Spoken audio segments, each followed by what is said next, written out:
Hello everyone. Start करते हैं हम अपने ICAI MCQ के केस स्टडी बेस्ड क्वेश्चंस को। GST CA इंटरमीडिएट या CA फाइनल भी कर सकता है यार। एग्जाम्स डिले हो चुके हैं, आप इन क्लासेस को कर सकते हैं। फाइनल के बच्चे भी कर सकते हैं। I repeat it. Okay okay, आते हैं सर, क्वेश्चन पढ़ते हैं। देखो क्वेश्चन हमसे क्या कह रहा है। क्वेश्चन बात करता है कि Purva logistic is a goods transport agency registered under GST. Purva logistic क्या है? ये जो पूर्वा लॉजिस्टिक है ये जीएसटी के अंडर रजिस्टर्ड है, ठीक है। It provide GST services taxable at the rate 5% to the following person. अब बात आती है सर, अगर कोई है जीटीए बोलते हैं सर, जीटीए वाला अगर कोई है, जीटीए बोले तो गुड्स ट्रांसपोर्ट एजेंसी, अगर वो 5% टैक्स पे करना चाहता है तो सर यहाँ पे आरसीएम लगता है। और अगर 12% टैक्स पे करना चाहता है तो यहाँ फॉरवर्ड चार्ज लगता है या नॉर्मल चार्ज मैकेनिज्म लगता है। मतलब ये जो जीटीए है ये आरसीएम वाला जीटीए है, ठीक है। इतना क्लियर? Yes sir, clear. आगे पढ़े अगर हम, तो Kunal traders and unregistered partnership firm, इसके इससे कौन कौन सर्विसेज ले रहा है? इस पूर्वा लॉजिस्टिक्स से सर्विस कौन कौन ले रहा है? जीटीए की सर्विस कौन कौन सा ले रहा है, मतलब कौन कौन से लोग रिसिपिएंट है? एक कुणाल ट्रेडर्स रिसिपिएंट है जो कि अनरजिस्टर्ड पार्टनरशिप फर्म है। उसके बाद मिस्टर अमर, अमर एक casual taxable person who is not registered under GST, ये इनके एक रिसिपिएंट हो गए। एक छोटी सी मेरे तरफ से disclaimer, I am not satisfied with this question, या इस पेज से हम जस्टिफाइड नहीं है। लॉ है, लॉ का इंटरप्रिटेशन मेरे अकॉर्डिंग कुछ और निकल रहा है, बट हम यहाँ पे एज पर आईसीआई आपको सॉल्यूशन का जो आईसीआई का जो सॉल्यूशन है उसके अकॉर्डिंग ही आपको कंसेप्ट देंगे, ठीक। सर लॉ अलग अलग कैसे निकल सकता है यार? देखो लॉ का इंटरप्रिटेशन बहुत अलग निकलता है। अगर ऐसा नहीं होता तो सुप्रीम कोर्ट, हाई कोर्ट या आर्बिट्रल ट्रिब्यूनल में इतने केसेस नहीं आते। अगर आपको रिसेंट में याद हो तो वोडाफोन का केस ले लेते हैं। वोडाफोन के केस के अंदर जो हच वोडाफोन में चेंज हुई, मुंबई हाई कोर्ट का जो डिसीजन था उसको गलत बताया सुप्रीम कोर्ट के डिसीजन ने, और सुप्रीम कोर्ट के डिसीजन को जब इंटरनेशनली ट्रिब्यूनल में ले गया गया, बिकॉज ये केस जो है वो इंटरनेशनल केस था, वोडाफोन नीदरलैंड की कंपनी है, तो ट्रिब्यूनल बोलती है कि सुप्रीम कोर्ट का फैसला भी जस्टिफाइड नहीं है। तो लॉ है, लॉ ऐसा ही होता है, ये लिमिटेशन है लॉ की। चलो बस पढ़ लेते हैं कि ये मिस्टर अमर एक सीटीपी है, कैजुअल टैक्सेबल पर्सन है, जो नॉट रजिस्टर्ड है अंडर जीएसटी, ठीक।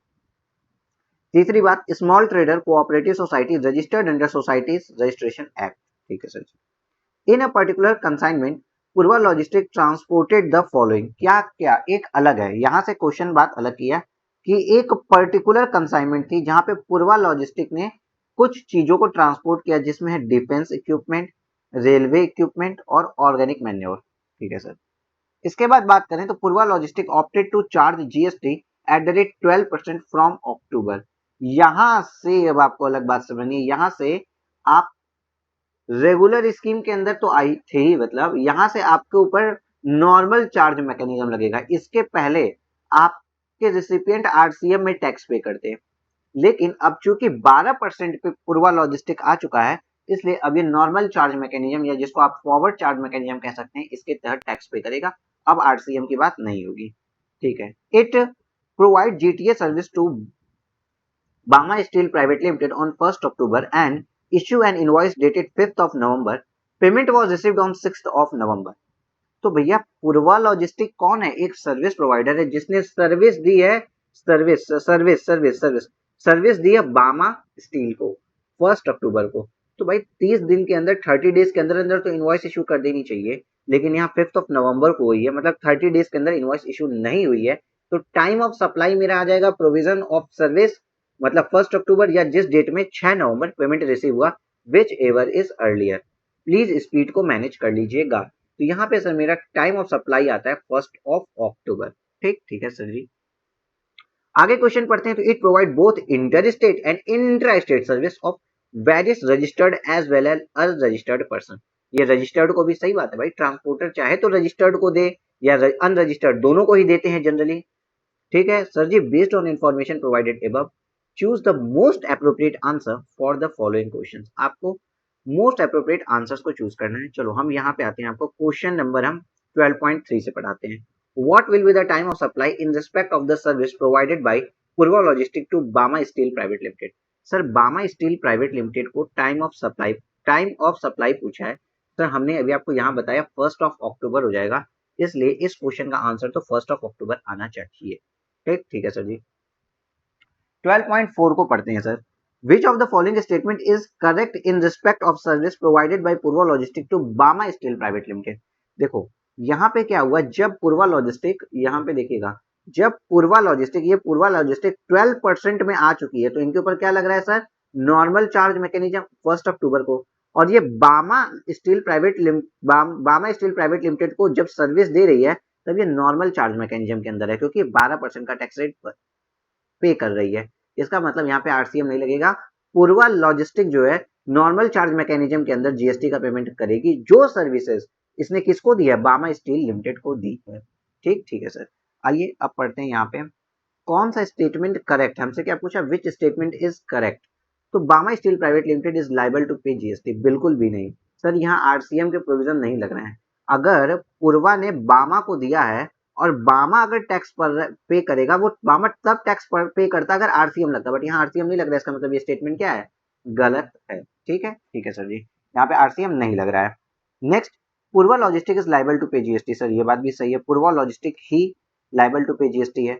Service provided by Purva logistic to Bama steel private limited is exempt, कोई एग्जेम्पशन ऐसी नहीं है। और Bama steel private limited is liable to pay 50% GST and remaining 50% will paid by Purva. ऐसा कहीं कोई कंसेप्ट आता ही नहीं है जीएसटी में कि आधा तू दो आधा मैं देता हूं। इसका मतलब Purva logistic limited will pay GST, यही आंसर सही होगा। ठीक है सर। अब सर 12.1 को हम पढ़ते हैं, इसके पहले हम आपको कुछ प्रोविजंस पढ़ा रहे हैं, आइए प्रोविजंस पे चलते हैं। चलिए सर, हम अपने the institute of chartered accountants of India की बुक की मदद से कुछ कंसेप्ट समझने जा रहे हैं। सर यहाँ पे मैंने इस चीज को लिखा है इंपॉर्टेंट, क्योंकि एक्चुअल में बहुत इंपॉर्टेंट है, एरो मैंने बना दिया था, आप लोगों के लिए खोज के रखे हुए हैं। देखो यहाँ पे पूछता है आपसे, पर्सन लाइबल टू पे टैक्स अंडर जीएसटी सर्विसेज। कौन से पर्सन लाइबल टू पे जीटीए सर्विस, सॉरी जीएसटी नहीं, जीटीए सर्विस में दो टाइप के पर्सन हो गए, 12% वाले और 5% वाले। तो इन्होंने क्या किया, where GST is payable at the rate 5% और where GST is payable is 12%। Sir marker चलो ब्लैक लेते हैं। GST is payable at the rate 5% और 12%। अगर कोई इंसान जीएसटी 5% के रेट से पे करता है, जीएसटी 5% के रेट से पे करता है, तो मार्कर का कलर बदल देते हैं जिससे आपको ठीक से सब कुछ दिखे। एक सेकेंड, हाँ, तो recipient is one of the specified recipient होना चाहिए। अब सर इसका क्या मतलब है, देखो यहाँ पे लिखा है ऐसे, आप देखो, अगर वेयर जीएसटी इज पेबल, देखिए where GST is payable at the rate 5%, अगर जीएसटी 5% से पे कर रहे हैं तो recipient is one of the specified recipient. तो रेसिपिएंट अगर स्पेसिफाइड रेसिपिएंट है, मतलब हमने बताया, मतलब ये कुछ 9 पर्सन हैं, इन 9 पर्सन को हमने बता दिया, अगर रेसिपिएंट ये 9 लोग हैं, अगर ये 9 पर्सन रेसिपिएंट हैं तब तो रिवर्स चार्ज लगेगा। लेकिन अगर इन 9 लोगों के अलावा कोई और recipient is other than specified resident है, तो वो सर्विस ही जीएसटी की एग्जेम्प्ट हो जाएगी, कहीं कुछ नहीं लगेगा। क्योंकि अगर 5% है तो आरसीएम में रेसिपिएंट 5% टैक्स पे करता है, ठीक। लेकिन अगर वो स्पेसिफाइड रेसिपिएंट नहीं है तो एग्जेम्प्ट फ्रॉम जीएसटी हो जाएगा। एग्जाम्पल के लिए मानते हैं कि ये क्लासरूम है, इस क्लासरूम में हमने कहा, एक कोई टीचर है, टीचर ने बोला कि जब राजू आएगा और एक सेकेंड, जब राजू आएगा और शुभम आएगा तो भाई उनको आते ही मुर्गा बना देना। यहाँ मॉनिटर को उसने बोल के दिया। अब मान लो राजू और शुभम की जगह कोई आता है जिसका नाम है रोहित, तो क्या रोहित को भी मुर्गा बना दिया जाएगा, ऐसा नहीं है। तो इस तरीके से यहाँ बता दिया क्या कि वही रिसिपिएंट जिसको स्पेसिफाई किया गया, देखो यहाँ पे वर्ड लिखा है स्पेसिफाइड स्पेसिफाइड स्पेसिफाइड, अगर जीटीए की सर्विस स्पेसिफाइड रेसिपिएंट को मिली तो ही रिवर्स चार्ज लगेगा, और अगर किसी और अदर देन स्पेसिफाइड रेसिपिएंट लगी तो वहां पे सर्विस एग्जेम्प्ट हो जाएगी। मतलब राजू और शुभम आएंगे तब तो मुर्गा बनेंगे भाई, अगर रोहित आ गया तो उसको कोई मुर्गा नहीं बनना, उसको कोई सजा नहीं मिलेगी, ठीक। रिवर्स चार्ज किसके ऊपर लगेगा, person liable to pay GST is such recipient. Okay, अब सर ये स्पेसिफाइड पर्सन कौन है अभी आपको थोड़ी देर में बताते हैं। दूसरी बात पे सर अब आते हैं। अब यहाँ पे लिखा है वेयर जीएसटी इज पेबल 12% और recipient is one of the specified recipient, वही 9 लोगों में अगर हैं तो फॉरवर्ड चार्ज लगेगा। भाई साहब कुछ भी हो जाए, वो स्पेसिफाइड हो या अनस्पेसिफाइड हो, किसी को भी अगर 12% का रेट है और वहां पे गुड्स ट्रांसपोर्टेशन की सर्विस को एग्जेम्प्ट नहीं किया है तो भाई साहब वो हमेशा liable to pay GST by GTA होगा 12% के केस में। लेकिन अगर recipient is other than specified recipient है तो जीएसटी एग्जेम्प्ट, ये कहानी पता नहीं कहां से है, क्योंकि हमेशा हमेशा हमेशा क्या होता है सर, यहाँ पे जीएसटी लगता ही है फॉरवर्ड चार्ज के अंदर। अब एक बात समझिए सर, स्पेसिफाइड रेसिपिएंट की बात किया, यहाँ पे बोला unregistered individual and customer. Unregistered individual end इंड कस्टमर अगर आप देते हैं तो एग्जेम्प्ट फ्रॉम जीएसटी हो जाता है। मतलब 5% वाला अगर 5% वाला अगर जीटीए है और अगर ये न्यूली मिस्टर श्याम जिनका अभी टर्नओवर 10 लाख ही है और ये रजिस्टर्ड नहीं, इसको कोई गुड्स ट्रांसपोर्ट एजेंसी की सर्विस देता है तो मिस्टर श्याम को कंपलसरी रजिस्ट्रेशन नहीं करना पड़ेगा जीटीए के आरसीएम के कंप्लायंस के लिए, इनकी सर्विस एग्जेम्प्ट हो जाएगी। ठीक ठीक है, यहाँ तक की बात समझ में आ गई? हाँ सर। सर हाँ, स्पेसिफाइड पर्सन तो बता दो सर, ये 9 लोग आप बार बार बोले स्पेसिफाइड पर्सन के, आइए उसको भी बताते हैं। सर देखिए, मोस्ट इंपॉर्टेंट अगेन यहाँ पे हम क्या पढ़ रहे हैं, supply of service taxable under reverse charge under section 93 of the CGST act, that is the service where tax is payable by the recipient. जहां पे रेसिपिएंट सर टैक्स पे करता है वो सर्विस हम पढ़ रहे हैं, रेसिपिएंट वाली पढ़ रहे हैं, मतलब आरसीएम में जहां टैक्सेबिलिटी आएगी। सर कैटेगरी ऑफ सप्लाई में बताया गया है, supply of service by goods transport agency GTA के द्वारा सप्लाई की जाने वाली service in respect of transportation of goods by road to. किसको सर्विस दे रहे हैं आपको यहाँ पे ये समझना है। अगर किसी भी फैक्ट्री को जो कि रजिस्टर्ड अंडर फैक्ट्रीज एक्ट है, यहाँ पे इंपॉर्टेंट बात है, रजिस्टर्ड अंडर जीएसटी नहीं बोला है, रजिस्टर्ड अंडर क्या बोला है, फैक्ट्रीज एक्ट बोला है। तो अगर कोई भी फैक्ट्री जो रजिस्टर्ड अंडर फैक्ट्री एक्ट है और goods transport agency are not paid 6%, मतलब वो कौन सी 5% वाली है, 6% मतलब ये 12% लिखा है वहां पे, सीजीएसटी के अकॉर्डिंग 6% लिखा है। अगर गुड्स ट्रांसपोर्ट एजेंसी 5% वाली है और अगर वो किसी फैक्ट्री को देती है जो फैक्ट्री एक्ट में रजिस्टर्ड है, तो भाई वो फैक्ट्री जो उसने जीटीए की सर्विस ली, वो जिसने जीटीए की सर्विस ली, वो टैक्स का आरसीएम में पेमेंट करेगा। दूसरी बात सर, अगर any society registered under society act है तो वो सोसाइटी जो सोसाइटी एक्ट में रजिस्टर्ड थी वो रिसिपिएंट है तो वो टैक्स का जीएसटी का पेमेंट वो करेगी। ठीक, अगर कोई भी कोऑपरेटिव सोसाइटी है अंडर एनी लॉ, किसी भी लॉ के अंदर, तो such cooperative society established under any law वो आरसीएम के अंदर टैक्स का पेमेंट करेगी। चौथा पॉइंट देखो थोड़ा सा इंपॉर्टेंट है, यहाँ पे इंपॉर्टेंट आप लिखो, यहाँ पे हमने क्या लिखा है, देखो यहाँ पे हमने लिख दिया है कि any person registered under the CGST act और IGST act of the CGST act और द यूटीजीएसटी एक्ट, मतलब जीएसटी के अंदर registered person, registered under GST, अगर कोई जीएसटी के अंदर रजिस्टर्ड है और वो गुड्स ट्रांसपोर्ट एजेंसी की जीटीए या जीएसटी बराबर लिखा रहा है, जीटीए की सर्विस लेता है, तो भाई साहब उस पर्सन को जो कि जीएसटी के अंदर रजिस्टर्ड है उसको उसको बोलो बोलो उसको टैक्स का पेमेंट करना पड़ेगा आरसीएम के अंदर। इट मींस, अब यहां से इंपॉर्टेंट बात आ गई, इसका मतलब सर इसके पहले जो सोसाइटी थी, इसके पहले सर जो ये सोसाइटी दूसरी वाली थी या फैक्ट्री थी, अगर ये सब जीएसटी के अंदर रजिस्टर्ड नहीं है, ये सब अगर जीएसटी के अंदर अनरजिस्टर्ड है, रजिस्टर्ड नहीं है, तो भी इनको आरसीएम के अंदर टैक्स पे करना पड़ेगा और कंपलसरी रजिस्ट्रेशन लेना पड़ेगा। समझ में आ रहा है? समझ में आ रहा है कुछ? ये 9 लोग हैं लगभग लगभग, ठीक है, इसका मतलब इन लोगों को फिर भी रजिस्टर्ड अंडर, अगर ये जीएसटी में रजिस्टर्ड नहीं है लेकिन फैक्ट्री एक्ट में रजिस्टर्ड है, सोसाइटी एक्ट में रजिस्टर्ड है या किसी और सोसाइटी एक्ट में रजिस्टर्ड है, ये 9080 वाली रेगुलेशन के अंदर है या किसी और लॉ में भी है, तो भी इनको जीएसटी का पेमेंट आरटीएम के अंदर करना पड़ेगा।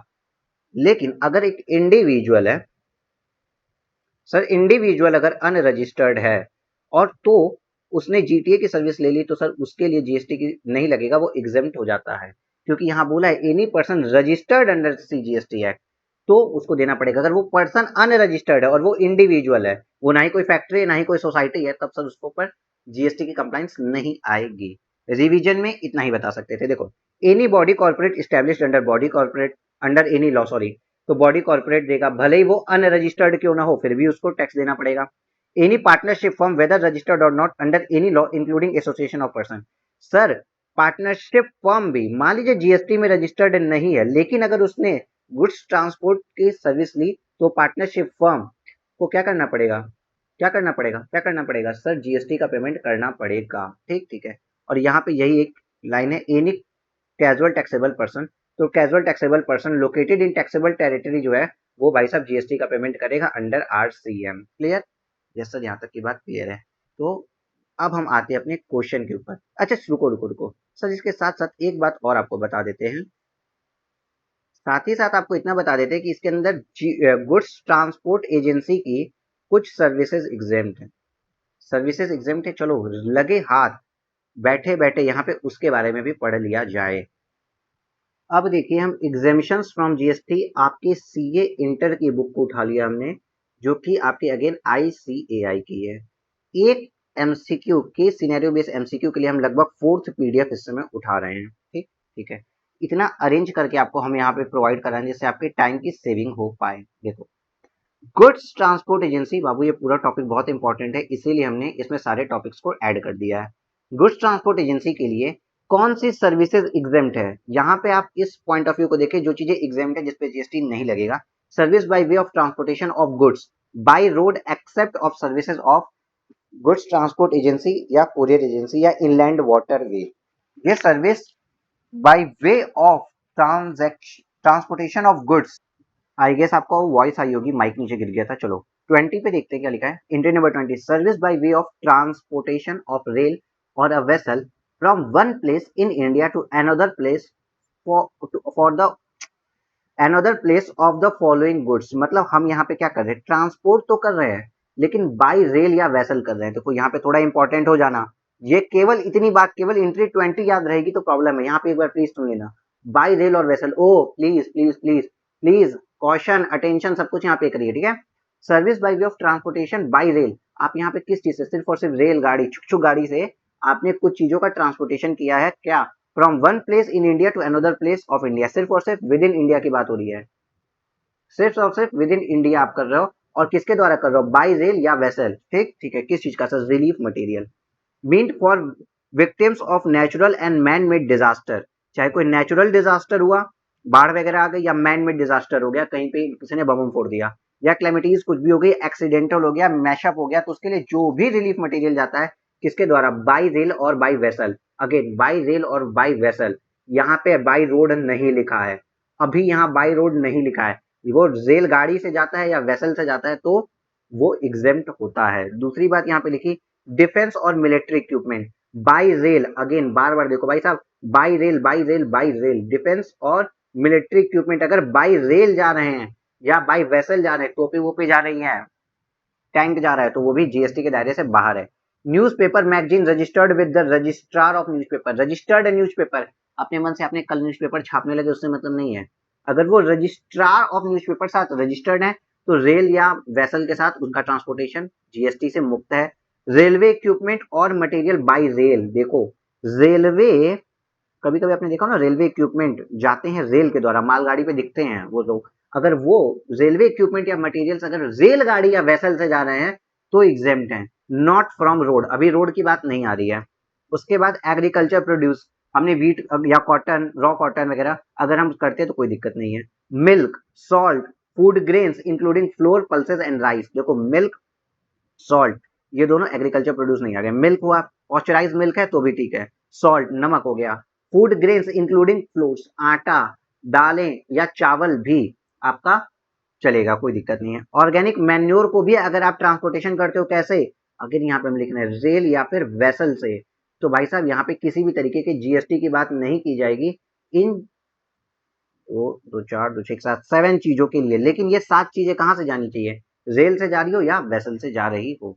अब आइए गुड्स ट्रांसपोर्ट सर्विसेज के केस में, service provided bye a goods transport agency bye way of transport in a goods carriage of, ठीक, यहाँ पे क्या था, service provided bye service by way of transportation by rail था, यहाँ पे गुड्स ट्रांसपोर्ट एजेंसी दे रही है, मतलब यहाँ पे बाय रोड की बात कर रही है। रोड के थ्रू अगर अब आप करते हो तो क्या क्या चीजें आपको एग्जेम्पशन मिल जाएगी, किन किन चीजों के, यहाँ पे ऊपर लिख सकते हो, किन किन चीजों के ट्रांसपोर्टेशन पे जीएसटी नहीं लगता है, by road, by road. Sir देखते हैं, एग्रीकल्चर प्रोड्यूस, वही दाल चावल वगैरह, इसके ऊपर कुछ भी नहीं लगेगा, एग्रीकल्चर प्रोड्यूस मतलब रॉ कॉटन, गेहूं, दाल चावल हम जो भी बोल रहे हैं। चलो, goods where consideration charges for the transportation of goods on a consignment transportation in a single carriage doesn't exceed 1500 रुपए। मान लीजिए हमने क्या किया, हम अपने घर पे थे और घर से ऑफिस के बीच में हमने कुछ मटेरियल भिजवा दिए, एक ट्रक से बोला कि भाई पहुंचा दो, और 1400 रुपए इसका रेंट बनता है, तो यहाँ पे भी जीएसटी की बात नहीं होगी, क्योंकि अगर सिंगल कैरेज 1500 से कम का किराया बनता है तो भाई साहब किसी तरीके की जीएसटी की बात नहीं की जाएगी। तीसरी बात कहते हैं goods where consideration charge for transportation of the all such goods for a single carriage doesn't exceed 750। इसका क्या मतलब होता है, मान लो एक ट्रक है, इस ट्रक में mister A, mister B, mister C, mister Z और मिस्टर आर का ये 5 गुड्स का है, ये 600, 650, ये 400, ये 300, ये 700 और मिस्टर आर वाले का 900 रुपया किराया ट्रांसपोर्टेशन चार्जेस बनते हैं।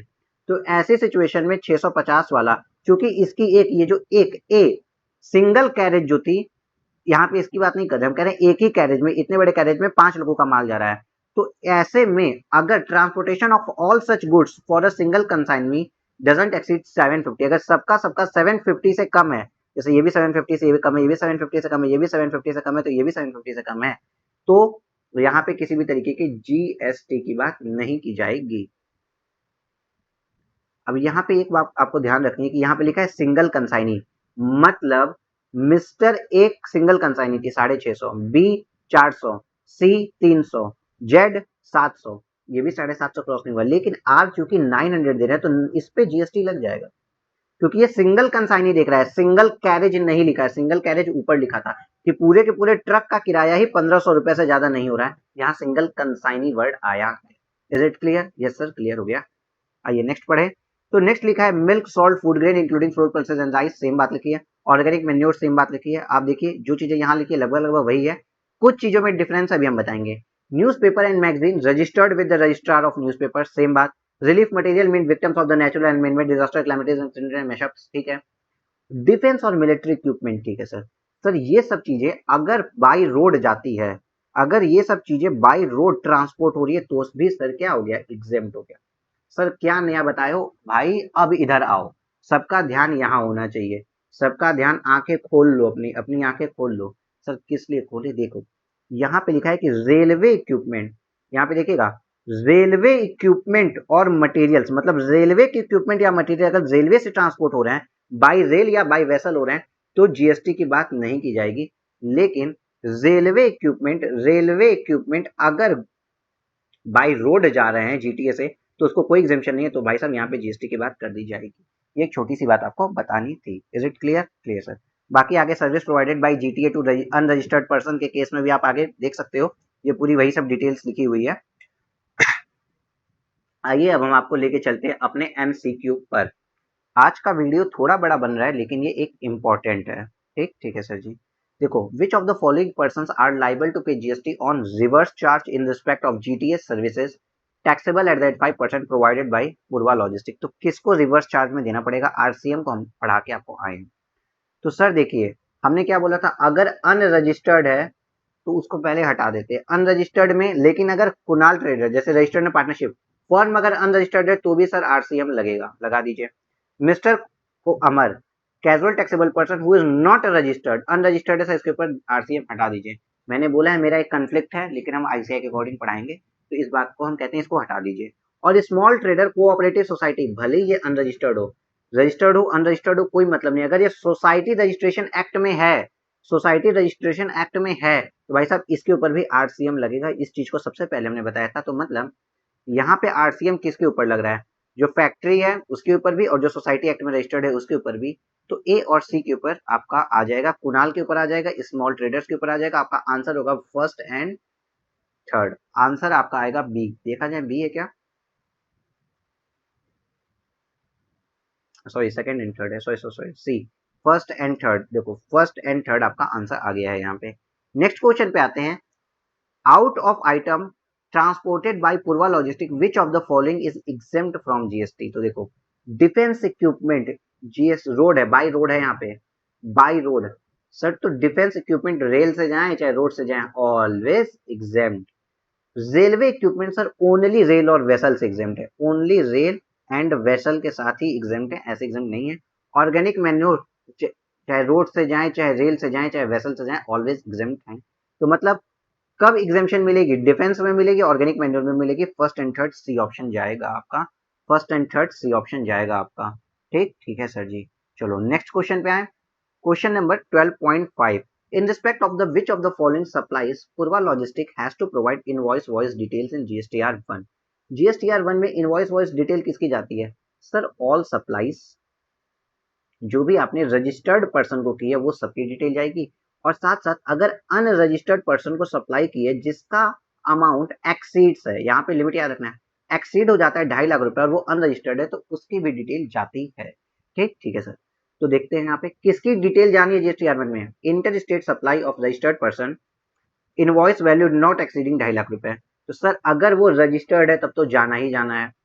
उसके बाद सर नेक्स्ट पढ़ते हैं, inter state supply of unregistered person which invoice value doesn't exceed, value not exceed 2.5 lakh रुपए। सर वैल्यू अगर एक्सीड हो जाती ना, ये नॉट नहीं लिखा होता, एक्सीड हो जाती तब तो इसकी डिटेल देनी पड़ती, वरना स्टेट नहीं देंगे हम। Inter state supply of unregistered person with invoice value exceeding 2.5 lakh रुपए, सर इसकी भी डिटेल जाएगी। और चौथा बोलता है interstate supply to registered person, sir registered person की वैल्यू जितनी भी हो, 100 रुपए की भी हो तो भी जीएसटीआर1 में जाती है। तो बात खत्म हो गई सर, इसकी डिटेल भेजेंगे हम, इसकी डिटेल भेजेंगे, इसकी डिटेल भेजेंगे, 1, 3 एंड 4 की डिटेल भेजेंगे। ऑप्शन नंबर डी आपका यहाँ पे सही हो रहा है। Is it clear? Yes sir, यहाँ तक की बात तो क्लियर है। तो आज के क्लास को थोड़ी लंबी हो गई है, लेकिन यार गुड्स ट्रांसपोर्ट एजेंसी बहुत बड़ा सेक्टर था, बहुत ज्यादा इंपॉर्टेंट सेक्टर था, इसलिए आपके इस केस स्टडी बेस्ड एमसीक्यू में हमने पूरा का पूरा टाइम दिया है। इस केस स्टडी को आप जरूर इंपॉर्टेंट मार्क करके जीटीए की सारे टॉपिक्स को आपको एक साथ मैंने पढ़ा तो दिया है, बट आप खुद से भी पढ़ लेना क्योंकि बहुत ज्यादा इंपॉर्टेंट हो जाता है। और अभ्यास सीरीज भी आप हमारी देख सकते हैं। अब तो टाइम मिल चुका है आपको प्रिपरेशन के लिए, और मेरी गारंटी इससे बहुत ज्यादा बेनिफिट होगा। इसके पहले कुछ बच्चों के ग्रुप रुक भी गए, फिर भी उनके 50+ मार्क्स नहीं आए, 50 to 58, कुछ के एग्जामेशन आया और कुछ का पूरा ग्रुप ही क्लियर हो गया था। तो आप इस वीडियो को लाइक शेयर जरूर कीजिएगा, चैनल सब्सक्राइब भी कीजिएगा और जीटीए के कंसेप्ट को रिवाइज कर लीजिएगा। टेक केयर, बाय बाय, मिलते हैं अगले वीडियो में।